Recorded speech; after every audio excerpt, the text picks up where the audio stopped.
Today, I am going to be giving a talk to prepare us for the new year, which starts in roughly 13 hours from now. Actually, in other parts of the world, I believe the new year has already started.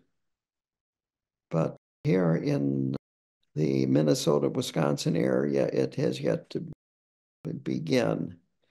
Now, the traditional Tibetan approach to the new year is to clean your house, clean the shrine rooms, clean the shrines, remove the dirt from the past year, and both figuratively and literally.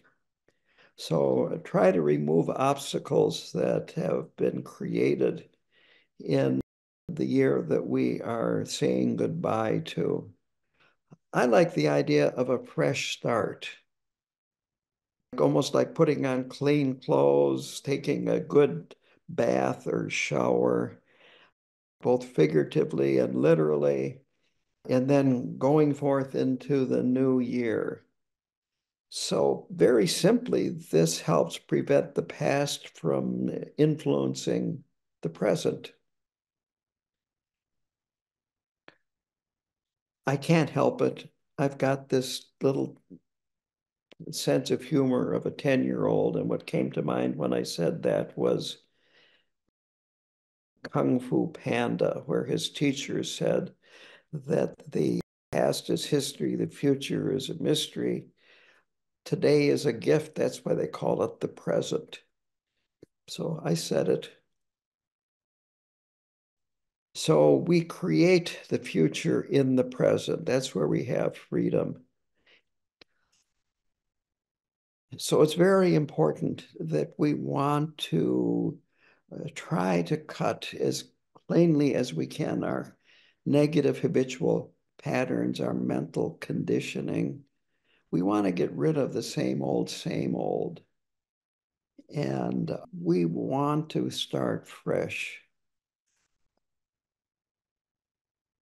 There's so much out there in the world that can influence us. In other words, instead of us having freedom, we're controlled by what's going on in the world. For younger people, younger than me, there are what they call influencers. And I only read about these people. I don't go to TikTok and wherever else you go to get the influencers. Supposedly, they may have a lot of influence on young people. For older people like me, there are these slick ads that show all these smiling, happy people because they brought some product or did some vacation or who knows what. But anyway, I'm amazed, in fact, at how many couples you see looking over a laptop and doing their bill paying or whatever. And I don't think that really happens in real life. So we want to avoid getting sucked up into these things, and we just go over the same old soap opera year after year after year. We plan for the future, we fill up the present, and we live in the past. So a fresh start means wanting to experience life with more freshness and less through the filter of our habitual patterns. We can transform our experience. We can have more direct experience and less interpretations of our experience. And I'm going to use the adjective courageous, that this requires a certain courage on our part to try something different, to be authentic, to experience things directly, to let go of the past where we can feel secure in the past, but on the other hand, we're stuck in the past. We want to take as little negativity as possible into the new year. And this is a really good year to take a good deep look at this because there is so much negativity in the world today. It might be, in fact, that you want to limit your time on the internet. But anyway, the first thing that as Buddhists, what we do is we use the power of confession. And we can use forgiveness. We can use a healthy self-image, developing a healthier self-image. And finally, to kind of put this all together, we can bring with us more love, more forgiveness, and more gratitude into the new year. So I'm going to start with talking about confession. And confession has 4 parts.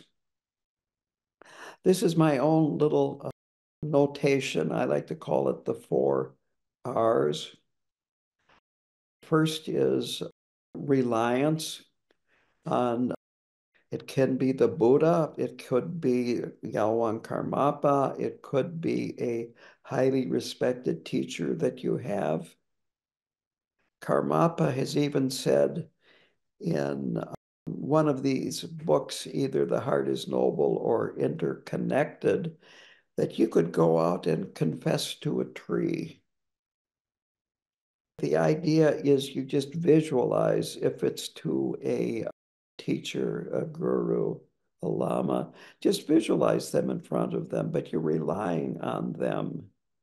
And then the second R is regret. You have done something and you regret it. And regret is different than guilt. You're confessing because you want to purify it, and you know that you can purify it. Guilt is that you're fundamentally bad and you can never purify it. And so that's just another thing to purify, is guilt. The third R is the remedy, and it can be, there are standard confession prayers, and if you don't have one memorized or you don't have one handy, you can just put it into your own words. Or you could do the Vajrasattva mantra. If you have a hard time memorizing the whole 100-syllable, Om Benzasato Hung is the 6-syllable Vajrasattva mantra. If you can't remember that, then, but you could do it in a few minutes. So reliance, the regret, the remedy, and the fourth one is the resolve to not do it again. And of course, it's probably a habit, and you just may do it again. And it's very simple. Just do the confession again. No big deal. We're all human. So this is a good thing to keep in mind. Do some confession before you start the new year. And in our case at KTD, they're going to be doing a lot of confessions New Year's Day too. And we're going to participate in that, doing the 35 Buddha prayers. So that is a good start, is just do a simple confession and then have this resolve to not do it again. If you don't have the resolve, then it's kind of like a New Year's resolution where a week later you go, yeah, what was that I was thinking about? So we want to take this a little more seriously. The second part is forgiveness. And again, this is letting go of the past and making a fresh start. Very simply, we forgive in the present what's happened in the past, so there's room to grow in the future. You might say we forgive ourselves for being human. So by letting go of the past, this allows us to again make this fresh start. It's good to review our life, not necessarily the whole thing, but to look at different aspects of our life honestly, but also with compassion. We don't want to have steely-hearted honesty of, shall we say, a drill sergeant or someone like that, that we want to look at our lives honestly and see where we could have done better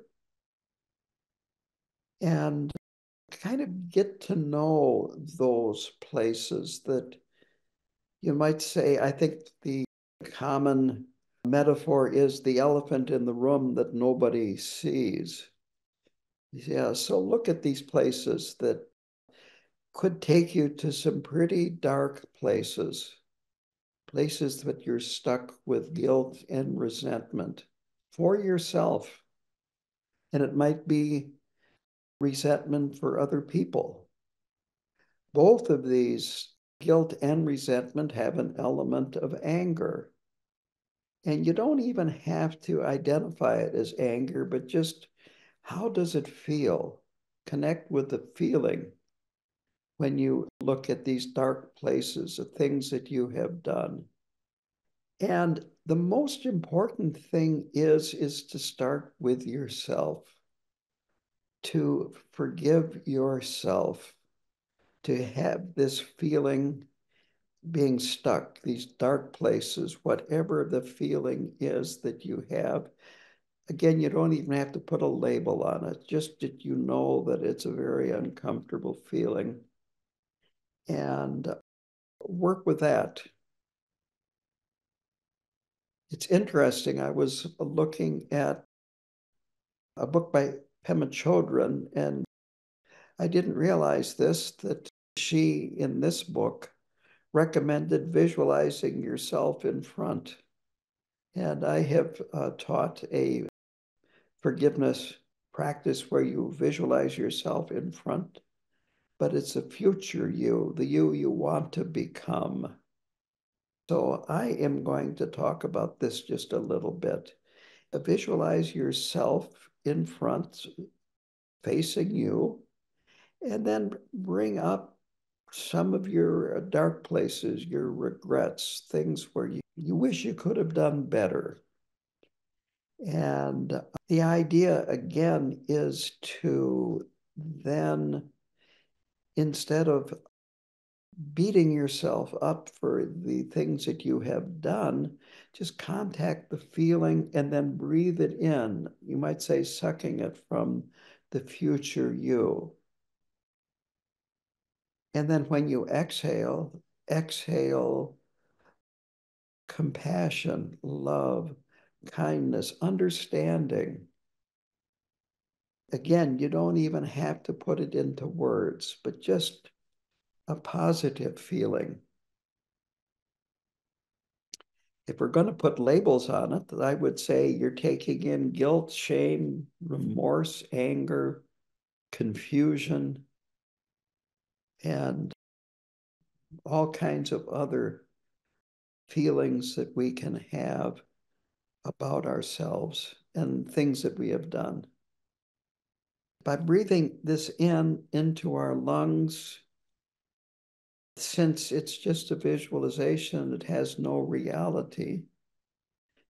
It doesn't remain stuck in our lungs. We're not like a vacuum cleaner. It just dissolves into emptiness. Pema Chodron talks about opening your heart as wide as possible. And I like that. Open up, soften up your heart, and then send, if you like, forgiveness to yourself. on the next breath or a few breaths later. And we don't stay there, though. Then it's good to realize that other people, other beings, have had similar feelings.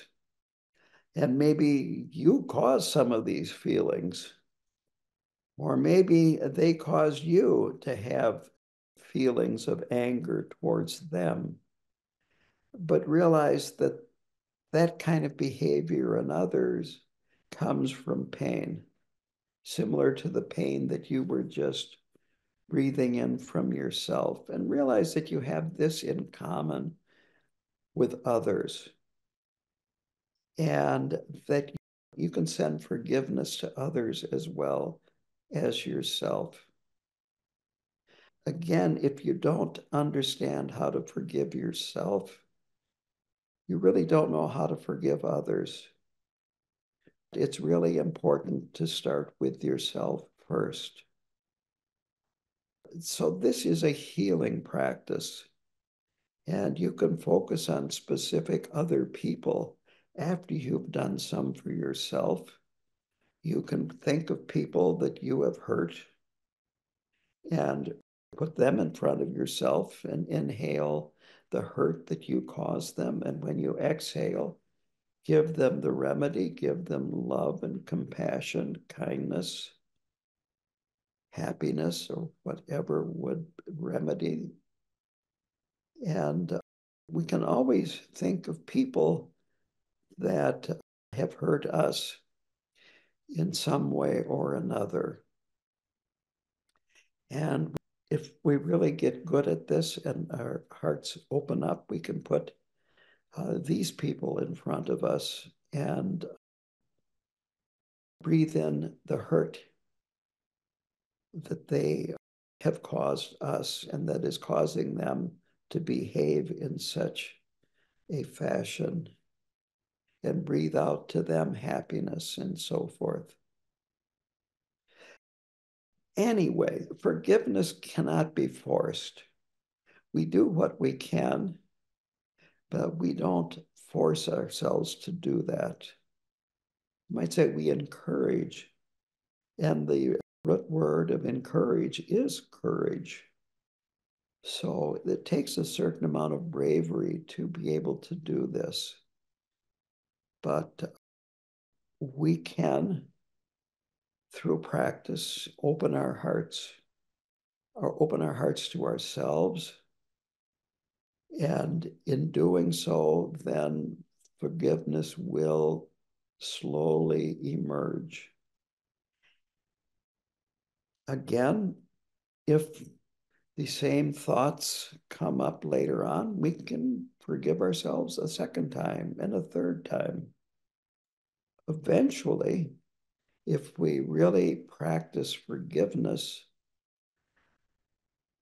we realize that there was nothing to forgive, that it was really,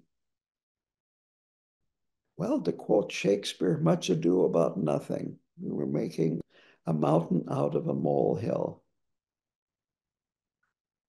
So we can, you might say, aspire to go in that direction. Going back to the regret that was in the second step of confession, we can have some regret going into the forgiveness. And eventually, even that regret, you might say, dissolved by the forgiveness, because we just realized that this has all been taken care of. We don't have to revisit it anymore because it's been taken care of. So gradually we can learn self-forgiveness. And everybody has their own speed. We all have our own karma and habitual patterns that we have to deal with, but we all have the capacity because we all have Buddha nature. And if we didn't have Buddha nature, well, then we wouldn't have the capacity. But we obviously do. What comes to my mind is indication that we have Buddha nature is that we want to be happy and we want to avoid suffering. It's that simple. So we have this potential every moment. Every moment is an opportunity to make a fresh start. Again, I remember when I was being trained for the prison chaplain job in security, and the trainer, he said, when you get to a place where you're in a state of panic because of what's going on with the inmates, take a really deep breath and then another one. And this has a relaxation stimulation. So, if necessary, take a few really deep breaths and take a time out. So now I have a third way to look at this. And here is a quote by Traleg Rinpoche. And this has to do with our self-image. Quote, a healthy self-image is accommodating. It is forgiving. It permits and allows. It does not demand perfection from us. Perfection is something that we aspire to. It is being gentle with oneself, warts and all, accepting all aspects of oneself, forgiving one's failures and defects, and accepting that we can sometimes make mistakes and fail. By thinking like this, having that big vision and positive self-image, one can accommodate all aspects of oneself and still continue to strive for one's own betterment. It's good to have aspirations when we're going into 2024. Realistic expectations and aspirations are good, but we can again have high realistic aspirations. An unrealistic expectation or aspiration would be to be perfect, to never make mistakes. I'll probably make some kind of mistake before sundown today.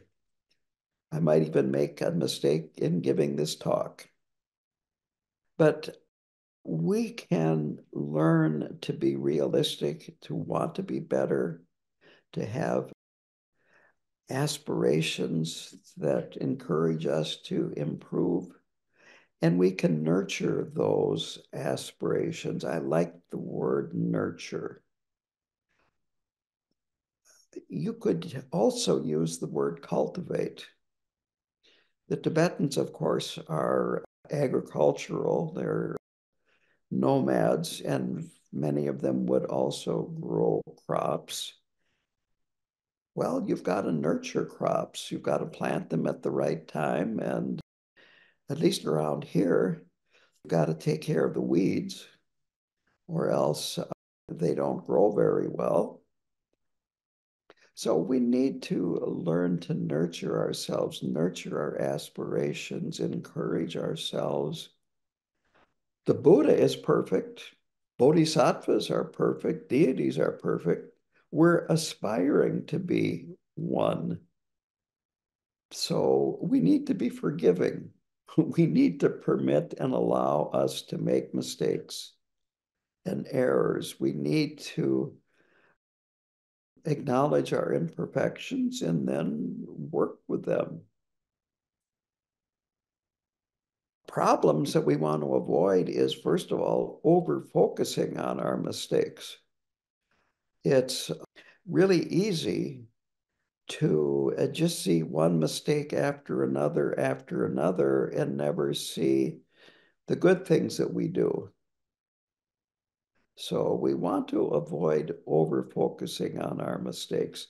That's actually, it's a type of arrogance. It's like we excel in being bad, at at making mistakes. We're exceptionally good at making mistakes. If you find that you're doing that, it's time to take a deeper look. Do you ever do anything that is beneficial to yourself, to other people? I think you'll find that you do.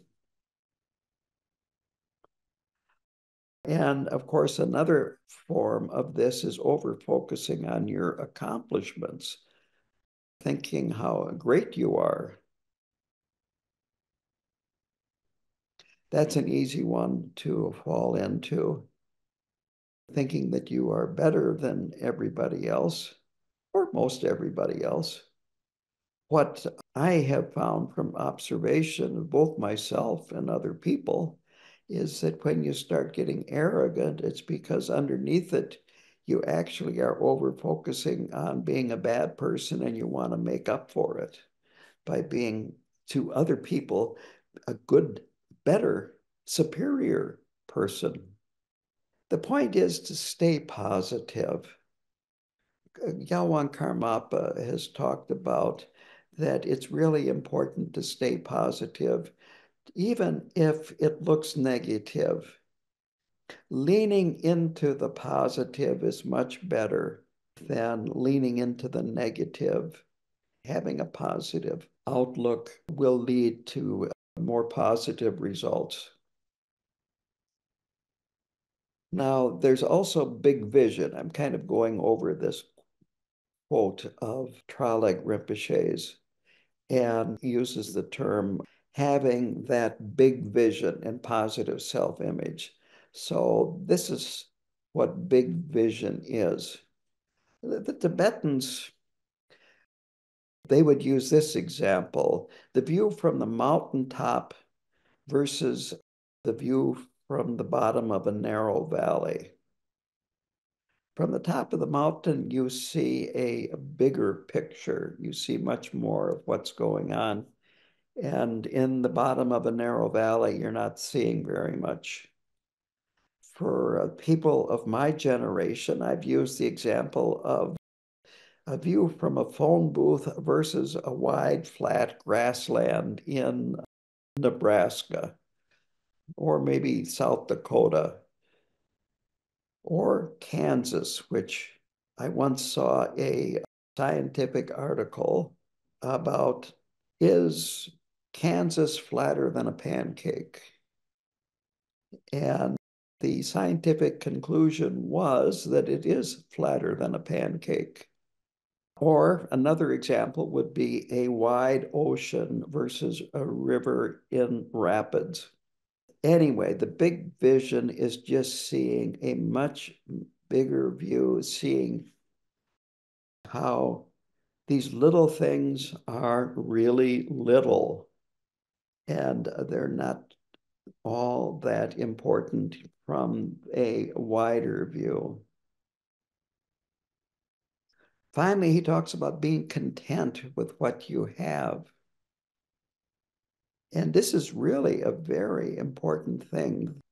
It's so easy to see what we don't have and not see what we do have.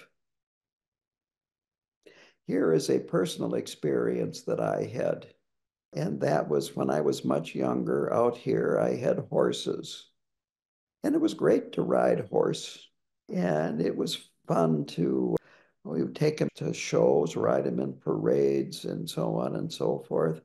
But then you had to make hay to feed them. You had to clean the manure. You had to worm them. You had to brush the burdock out of their manes and tails, and on and on and on. And I eventually realized that, you could just be happy and not have to work so hard. Just be content. Go for a walk in the woods. Look up at the sky, whatever. There was so much that you could enjoy that required very little work. So that is a really important point, is to make sure that you are enjoying what you might say is on your table, what's in front of you. Enjoy a meal. Enjoy the company of who you're with. I really don't have too much more to say than this, but I would like to have some discussion. And I will end by saying Happy New Year. The question is, I missed one of the R's. And so there is reliance on a teacher, a lama, a guru, karmapa, Buddha, bodhisattva, a deity, take your pick. You just visualize them in front of you. And then the second R is the regret for something that you have done and think about what it is. And then the remedy would be a confession prayer like the 35 Buddhas. There are shorter confession prayers. And then you could just say the Vajrasattva mantra. The important thing is to feel that you are purifying it with this prayer, whatever it is that you regret. And the fourth one is the resolve, which is, and I'm not going to do this again.